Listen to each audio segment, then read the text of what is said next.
Hi friends, എല്ലാവർക്കും നമസ്കാരം. എല്ലാവരും സുഖമായിരിക്കുന്നെന്ന് വിശ്വസിക്കുന്നു. ഇന്നിപ്പം ഞാൻ ചിക്കൻ കൊണ്ടൊരു ഡിഷാണ് ഉണ്ടാക്കാൻ പോകുന്നത്. ചിക്കൻ ബ്രസ്റ്റാണ് ഇപ്പോൾ എൻ്റെ കയ്യിലുള്ളത്. പക്ഷേ തൈസ് എടുക്കുകയാണെങ്കിലായിരിക്കും കുറച്ചുകൂടെ നല്ലൊരു ടേസ്റ്റ് വരുന്നത്. അപ്പോൾ എനിക്കത് കിട്ടിയില്ലാത്തതുകൊണ്ട് ഞാനിപ്പം ചിക്കൻ ബ്രസ്റ്റ് ചെറിയ നമ്മുടെ എന്നാ പറയുന്നത് സ്ക്വയർ പോലെ പീസാക്കി എടുക്കാനായിട്ട് പോവുകയാണ്. അപ്പം നമുക്ക് ചെറുതായിട്ടൊന്ന് കണ്ടിച്ച് എടുക്കാം. ഒരു ചെറിയ സ്ക്വയർ ഷേപ്പിൽ നമുക്കിത് ഈ ഒരു സൈസിൽ നമുക്ക് കണ്ടിച്ചെടുക്കാവുന്നതാണ്. അപ്പം ഞാനിവിടെ എടുത്തിരിക്കുന്നത് 1 കിലോ ചിക്കനോളം ഞാൻ എടുത്തിട്ടുണ്ട്. ഇതിപ്പം ഈ കണ്ടോ, ഇതേപോലെ നമുക്കൊന്ന് ചെറുതാക്കി എടുക്കാം. ഇത് ഞാൻ 1-2 പ്രാവശ്യം കഴുകി എടുത്തതാണ്. ഇതിപ്പം മൊത്തം കഷ്ണമാക്കി എടുത്തിട്ടുണ്ട്. ഇനിയിപ്പോൾ ഇതൊന്ന് നമുക്ക് ഒന്നുകൂടൊന്ന് കഴുകിയിട്ട് ഒരു അരിപ്പ പാത്രത്തിലേക്ക് നമുക്കൊന്ന് മാറ്റി വെച്ചിട്ട് 10-15 മിനിറ്റ് ഒന്നൊന്ന് അതിൻ്റെ മെയിനായിട്ടുള്ള വെള്ളമെല്ലാം ഒന്ന് ഒലിച്ച് പോകാനായിട്ട് നമുക്ക് വെക്കാം. നമുക്കിനി ഒരു ബൗൾ എടുക്കാം. അതിലേക്കൊരു 250 ml കോൺഫ്ലവർ ഇട്ട് കൊടുക്കാം. എന്തെങ്കിലും ഒരു പാത്രം മതി കേട്ടോ. ഇനിയിപ്പോൾ ഇതിപ്പം എൻ്റെ കയ്യിൽ ബൗൾ ഉള്ളതുകൊണ്ട് ഞാൻ എടുത്തന്നേ ഉള്ളൂ. അല്ലെങ്കിൽ ഒരു സ്റ്റീൽ പാത്രമോ എന്തെങ്കിലും മതി. ഇനി ഇതിലേക്ക് നമുക്ക് ഗാർലിക്കിൻ്റെ ഗ്രാന്യൂൾസാണ് ചേർത്ത് കൊടുക്കേണ്ടത്. പൗഡറല്ല കേട്ടോ. പൗഡറാണെങ്കിൽ അതിൻ്റെ ടേസ്റ്റ് അത്ര വരത്തില്ല. ഗ്രാന്യൂൾസ് ചേർത്ത് കൊടുക്കുകയാണെങ്കിൽ അടിപൊളിയായിരിക്കും. ഇതിപ്പോൾ 1 ടേബിൾ സ്പൂൺ ഗാർലിക് ഗ്രാന്യൂൾസ് ചേർത്ത് കൊടുക്കുകയാണ്. ഇനി ഇതിലേക്ക് നമുക്ക് 1 ടീസ്പൂണ് പെപ്പർ പൗഡറാണ്. ഫ്രഷായിട്ട് പൊടിച്ച പെപ്പർ പൗഡർ ആഡ് ചെയ്യുന്നതാണ് എപ്പോഴും നല്ലത്. ഇനി നമുക്ക് ആവശ്യത്തിനുള്ള ഉപ്പൂടെ ചേർത്ത് കൊടുക്കാം. ഉപ്പ് കൂടുതൽ നിൽക്കേണ്ട, കാരണം നമ്മൾ സോയാ സോസ് പിന്നെ ചേർക്കുമ്പം ഉപ്പ് കൂടുതലായിപ്പം, കാരണം സോയാ സോസിൽ നന്നായിട്ട് ഉപ്പുള്ളതാണ്. ഇത് ഒന്ന് നമുക്ക് കൈ കൊണ്ടോ അല്ലെങ്കിൽ ഒരു സ്പൂൺ വെച്ചോ നമുക്കൊന്ന് നന്നായിട്ട് ഇളക്കി കൊടുക്കാം. എനിക്കിപ്പോൾ തൽക്കാലം മടിയാണ്, കയ്യെ പറ്റിക്കാനുള്ള മടിയാണ്. ഞാൻ സ്പൂൺ കൊണ്ടാണ് ഇതൊന്ന് നന്നായിട്ട് മിക്സ് ചെയ്തെടുക്കുന്നത്. ഇനി ഈ മിക്സിലേക്ക് നമുക്ക് ചിക്കൻ അങ്ങോട്ട് ഇട്ട് കൊടുക്കാവുന്നതാണ്. ഇതിൻ്റെ അകത്ത് കുറേ വെള്ളമൊക്കെ പോയതാണ്ട് കുഴപ്പമില്ല. ആ ചിക്കനിലുള്ള വെള്ളം മാത്രം മതി നമ്മുടെ ഈ മിക്സ് ഒന്ന് നന്നായിട്ട് അതിനൊന്ന് തേച്ച് പിടിപ്പിക്കാനായിട്ട്. അഡീഷണൽ വെള്ളവും ഒന്നും ചേർക്കാൻ പാടില്ല. ഇനി ഇത് നമുക്ക് കൈ കൊണ്ട് നന്നായിട്ട് ഇളക്കി ചേർക്കാം. ഇത് സ്പൂൺ കൊണ്ടൊക്കെ ചേർക്കുകയാണെങ്കിൽ ചിലപ്പോൾ അവിടെ ഇവിടെയൊക്കെ പറ്റി പിടിച്ചിരിക്കും. കൈ കൊണ്ട് തന്നെ വേണം നന്നായിട്ട് അതൊന്ന് ഇളക്കി ചേർക്കണം. ഒന്നാമത് കോൺഫ്ലവർ ആണല്ലോ, അത് അവിടെ ഇവിടെ എല്ലാം ഇട്ടൊന്ന് എന്നാ പറയുന്നത് പറ്റി പിടിച്ചിരിക്കാനാണ് ചാൻസ് കൂടുതൽ. അപ്പോൾ ഇനി ഇതൊന്ന് ഇളക്കി ചേർത്ത് നമുക്കൊരു അരമണിക്കൂർ നേരത്തേക്ക് മാറ്റി വെക്കാം. ഇപ്പം നമുക്കൊരു സോസ് ഉണ്ടാക്കിയെടുക്കാം. ഇതിൽ ഒരു ചെറിയ ബൗൾ എടുക്കുക.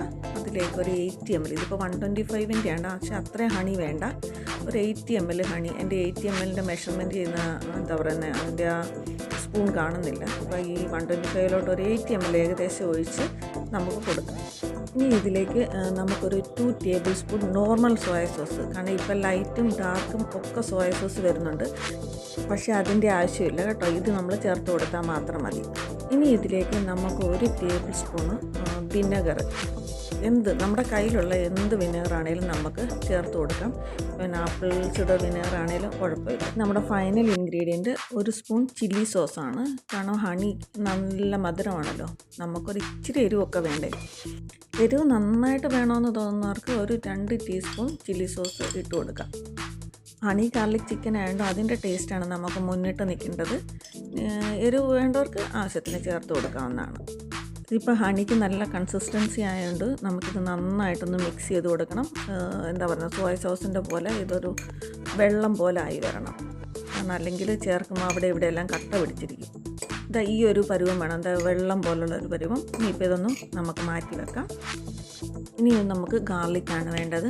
മുഴുവനായുള്ള ഗാർലിക്ക് ഒരു 6-7 പീസ് നമുക്കൊന്ന് പൊളിച്ചെടുത്തെടുക്കാം. ഈ പൊളിച്ചുകൊണ്ട് വന്നത് നമ്മൾ ഈ ഗാർലിക്കിൻ്റെ ക്രഷറുണ്ടല്ലോ അതിലോട്ട് വെച്ചൊന്ന് ഇത് ചതച്ചല്ല എടുക്കേണ്ടത്.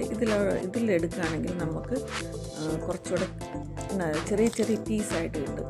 അരിയുന്നതിനെക്കാട്ടിൽ എളുപ്പമാണ്. ഇപ്പം നമുക്ക് ഇതിൻ്റെ അകത്തോട്ടിട്ട് ആ ഗാർലിക്ക് എല്ലാം ഇട്ടൊന്ന് ക്രഷ് ചെയ്തെടുക്കാവുന്നതാണ്. അങ്ങനെ നമ്മുടെ ഗാർലിക്കും റെഡി ആയിട്ടുണ്ട്. 1 മിനിറ്റ് പോലും എടുത്തില്ല ഇത്രയൊന്ന് ക്രഷ് ചെയ്തെടുക്കാനായിട്ട്. ഇനിയിപ്പോൾ ഇതൊന്നും നമുക്കൊരു സൈഡിലോട്ട് മാറ്റി വെക്കാം. ഇനി നമുക്കിതിൻ്റെ അകത്ത് വേണ്ട ലീഫി വെജിറ്റബിൾസ്, ഇതിപ്പം എൻ്റെ സെലറി ഇരിപ്പുണ്ട് മേടിച്ചത്. ഇനിയിപ്പം നമ്മുടെ ഒനിയൻ്റെ ലീവ്സാണ്. നമുക്ക് നമ്മുടെ കിച്ചൺ ഗാർഡനിൽ നിന്ന് തന്നെ മുറിച്ചെടുക്കാവുന്നതേ ഉള്ളൂ. എനിക്കിപ്പോൾ ഒരു 2-3 എന്താ പറയുന്നത് 4 മൂട് ഇത് നിൽപ്പുണ്ട്. അതിന് ഞാനിപ്പോൾ ഒന്ന് മുറിച്ചെടുത്ത് ഇവിടെ ഒരു 1/2 ബഞ്ച് സെലറി മതി നമുക്ക്. അതും അരിഞ്ഞെടുത്താലും മൊത്തം ഒന്നും ചേർക്കൊന്നും വേണ്ട. നമുക്ക് കുറച്ച് ചേർത്ത് കൊടുത്തിട്ട് നോക്കാം ടേസ്റ്റ് കൂടി നിൽക്കുന്നുണ്ടോ ഇല്ലയോ എന്നുള്ളത് നോക്കിയിട്ടാണ് നമുക്ക് ഇത് ചേർക്കേണ്ടത്. ഇതിപ്പോൾ ഞാനിതൊന്ന് പൊടിയായിട്ട് സെലറി ഒന്ന് അരിഞ്ഞെടുക്കട്ടെ. ഇതിനി ഒരു പാത്രത്തിലൂടെ നമുക്ക് മാറ്റിയേക്കാവുന്നതാണ്. ഇനി ഉള്ളിയില കഴുകിക്കൊണ്ട് വന്നിട്ടുണ്ട്. ഇനിയിപ്പം നമുക്കിതൊന്ന് പൊടിയായിട്ട് അരിയണ്ട, ഒരു കുറച്ചൊന്ന് വലിപ്പത്തിൽ പൊടിയായിട്ട് അരിഞ്ഞു കഴിഞ്ഞാൽ പിന്നെ അത് നമ്മളിട്ട് കഴിഞ്ഞ് കഴിഞ്ഞാൽ കറിക്കകത്ത് കാണത്തേ ഇല്ല. അപ്പോൾ ഒന്നാമത്തെ ഈ ഒരു വലിപ്പത്തിൽ നമുക്ക് അരിഞ്ഞ് മാറ്റാം. പിന്നെ ഉള്ളിയിലയും അരിഞ്ഞ് കഴിഞ്ഞ് ഇതും ഒരു പാത്രത്തിലേക്ക് നമുക്ക് മാറ്റാം. അങ്ങനെ നമ്മുടെ എല്ലാ ഇൻഗ്രീഡിയൻസും ഇപ്പം റെഡി ആയിട്ടുണ്ട്.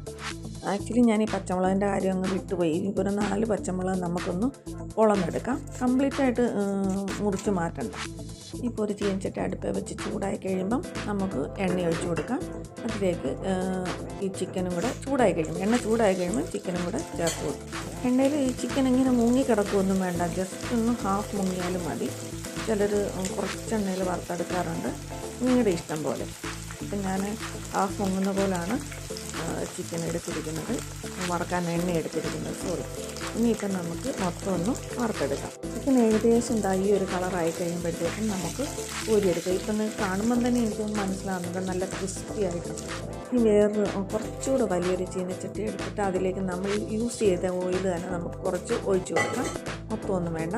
ഇനിയിപ്പോൾ ആദ്യം നമ്മൾ ഈ ഗാർലിക്ക് ഇനിയിപ്പോൾ പെട്ടെന്നാണ് കറിയാകുന്നത്, അത് നമുക്ക് ഒന്ന് തയ്യാറാക്കി എടുക്കാം. ഗാർലിക്കൊന്ന് നന്നായിട്ടൊന്ന് നോക്കിച്ചെടുക്കാം. അങ്ങനെ ഗാർലിക്ക് റെഡി ആയിട്ടുണ്ട്. അതിലേക്ക് നമ്മൾ ഈ ഫ്രൈ ചെയ്ത് വെച്ചിരിക്കുന്ന ചിക്കൻ ചേർത്ത് നന്നായിട്ടൊന്ന് ഇളക്കിയെടുക്കുക. ഗാർലിക്കിൻ്റെയും ചിക്കൻ്റെയും ഒക്കെ ഒരു നല്ല മണം വരാൻ തുടങ്ങി. ഇതിലേക്ക് നമ്മൾ നമ്മുടെ സോസ് ചേർത്ത് കൊടുക്കാവുന്നതാണ്. ഇതൊന്ന് ചെറുതായിട്ടൊന്ന് ഇളക്കി കൊടുത്തുകൊണ്ട് ചേർത്ത് കൊടുക്കുക. കാരണം ഹണിയുടെ ഒരു തിക്നെസ്സും കൺസിസ്റ്റൻസി എല്ലാം ഇച്ചിരി കൂടുതലല്ലേ, അതുകൊണ്ട്. ഇനി ഈ സോസിൽ കിടന്ന് ഈ ചിക്കൻ ഒന്ന് നന്നായിട്ടൊന്ന് വേകണം, അതൊന്ന് ഇതിൽ പിടിക്കണം. ഇതിൽ വെള്ളമൊന്നും ചേർത്ത് കൊടുക്കുകയൊന്നും വേണ്ട കേട്ടോ.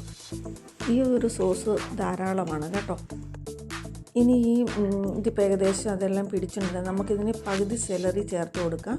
ഉള്ളിയില നമ്മൾ മൊത്തമായിട്ട് ചേർക്കുകയാണ് കേട്ടോ. നമ്മൾ ഇലകളെല്ലാം നന്നായിട്ട് ചേർത്ത് കൊടുത്തിട്ടുണ്ട്. ഇനിയിപ്പോൾ ഇതൊന്ന് നന്നായിട്ട് മിക്സ് ചെയ്യുക. കാരണം വെള്ളം ചേർക്കണ്ടെന്ന് പറയുന്നത് എന്തുകൊണ്ടാണെന്ന് വെച്ചാൽ ഈ ഇലയിൽ നിന്നൊക്കെ ഇപ്പം വെള്ളം ഇറങ്ങാൻ തുടങ്ങും. ഈ ഇലകളെല്ലാം നന്നായിട്ട് മിക്സായി. ഇനിയിപ്പോൾ നമുക്ക് ആ പച്ചമുളക് ചേർത്ത് കൊടുത്ത് ഒന്നുകൂടെ ഇളക്കിയെടുക്കാം. ഇത് കണ്ടോ, ഇനിയിപ്പോൾ ഇതിൽ വെള്ളമൊന്നും ചേർക്കാതെ തന്നെ നല്ല മോയിസ്റ്റായിട്ടാണ് കറിയിരിക്കുന്നത്. നമ്മളെ ഇട്ട് കൊടുത്ത സെലറിയോ ഇലയോ ഒന്നും കാണാനില്ല. നമുക്കിനി ഇതിൻ്റെ ടേസ്റ്റ് നോക്കാം. കാരണം സെലറിക്ക് ഒരു നല്ലൊരു ടേസ്റ്റ് ഉണ്ട്. ഇനിയിപ്പോൾ വേണോ വേണ്ടോ എന്ന് നോക്കിയിട്ട് നമുക്ക് ചേർത്ത് കൊടുക്കാം. ഇപ്പോൾ എല്ലാം കറക്റ്റാണ്. സെലറി ഒന്നും ഇനി ചേർക്കേണ്ട ആവശ്യമില്ല. നമുക്കിതൊന്നുകൂടെ ഒന്ന് വേവിച്ചെടുക്കാവുന്നതുള്ളൂ. ഇപ്പോൾ ഏകദേശം ഞാനൊരു 5 മിനിറ്റ് നേരത്തെ കൂടെ ഇളക്കിയെടുത്തിട്ടുണ്ട്. ഇതിൻ്റെ കളറ് കണ്ടോ, അടിപൊളി ഒരു കളറായി മാറിയിട്ടുണ്ട്. നല്ലൊരു ടേസ്റ്റുമാണ്. ഗാർലിക്കിൻ്റെയും സെലറിയുടെയും ഹണിയുടെയും ഒക്കെ ഒരു മിക്സ് ചെയ്തൊരു സ്മെല്ല് അടിപൊളിയാണ്. ഇതിപ്പോൾ നമ്മളിതൊരു പാത്രത്തിലോട്ട് മാറ്റിയതാണ്. എല്ലാവരും ട്രൈ ചെയ്ത് നോക്കുക, എല്ലാവർക്കും ഇഷ്ടപ്പെടും. ഈ വീഡിയോ ഇഷ്ടപ്പെടുകയാണെങ്കിൽ ലൈക്ക് ചെയ്യുക, സബ്സ്ക്രൈബ് ചെയ്യുക, ഷെയർ ചെയ്യുക. Thank you.